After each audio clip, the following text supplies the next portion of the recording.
اللهم صل وسلم وبارك على سيدنا محمد وعلى اله واصحابه اجمعين. النهارده هعمل لكم محشي الكرنب والفلفل باجمل البهارات مع اللحمه الضاني، وهوريكم بقى الطريقه في منتهى الجمال والسهوله. ولو انتوا لسه مشتركتوش في القناه اشتركوا في القناه وفعلوا الجرس واعملوا لايك وشير عشان يوصلكوا كل جديد، ولو عجبكم الفيديو اكتبوا لي في التعليقات. دلوقتي انا كنت مجهزه الخلطه معاكم: كيلو ونص رز، حزمه بقدونس، حزمه كزبره، حزمه شبت. ودلوقتي هقول لكم برضو عن المقادير معاكم. دون الكرنب انا كنت مجففاه وحطاه في اطباق كده في الفريزر. وده فلفل كان عندي كيلو فلفل دون. ودلوقتي بقى هقول لكم على المقادير بتاعه تغذيه المحشي. دلوقتي حطينا معلقه زبده وحبه زيت، وعملنا دلوقتي الصلصه طبعا بتاعه التغذيه معاكم، وحطيناها على الكزبره وشبت وبقدونس قطعناهم صغير، وحطينا معلقه ملح وشطه وكمون ومعلقه 7 بهارات وحبه نعناع صغيرين وحبه كزبره ومعلقه شطه. ودلوقتي بقى معاكم جبنا حله حطيت فيها حبه بصل كده، شرايح بصل وحبه ملح وفلفل في الحله كده من تحت معاكم. دلوقتي هنرص المحشي.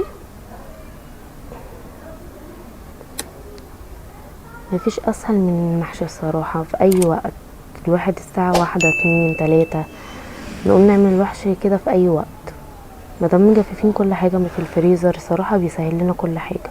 يعني انا مجففه الطماطم ومجففه الكرنب اللي هو طبعا الكرنب والخضره بتاعه المحشي كمان انا بجيبها ومنضفها كويس واروح غسلاها ومقطعها قطع صغيره واحطها في اكياس برده في الفريزر.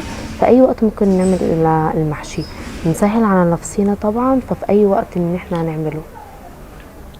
وكمان الصلصه اللي هي بنجففها بنعمل ايه كمان بقى تسهل لنا كمان الاكل بتاعنا طول الاسبوع. برضو لو احنا هنعمل طبيخ نروح عاملين ايه، نحط برضو بنقلي بصلايه، نحط حبه زيت ونحط زبده او سمنه المتوفره عندكم، ونروح مقطعين بصلايه يعني تقطيع صغير، واول ما تصفر نروح حاطين عليها الصلصه.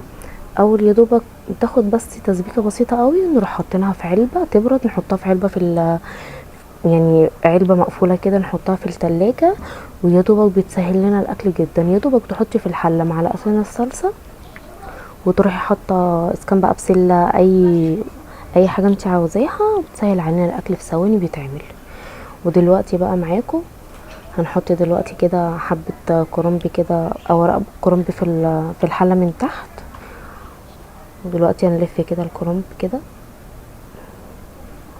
يا ريت تقطعيه كده قطع صغيره كده متوسطه تكون حلوه، ان انت تخلي الصباع صغير وجميل،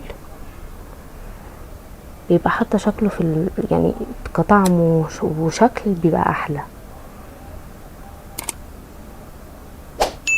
وان شاء الله باذن الله هعمل لكم باذن الله حلقه لجميع كل انواع الخضار هجففها لكم.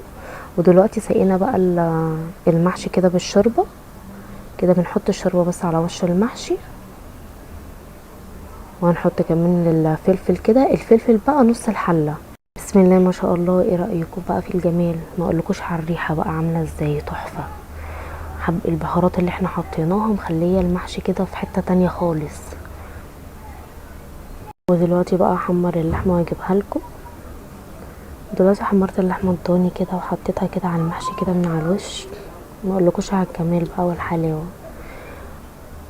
بصوا مرصاها كده بالراحه.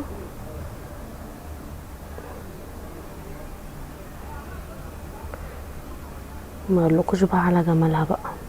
طعم المحشي كده باللحمه الضاني مخليه كده في حته تانية خالص، وطعمه جميل جدا. هو طبعا باي لحمه، بس اللحمه الضاني كمان مخليه طعمه احلى. ايه رايكم؟ حطينا كده السائل اللي نزل من اللحمه ده الدهون حطيناها على المحشي. ودلوقتي هنحط كده المحشي الفلفل معاكم. محشي قالب ريحه الشقه خالص، ريحته جميله جدا وكمان طعمه احلى. بتمنى تجربوه كده وتقولوا لي في التعليقات.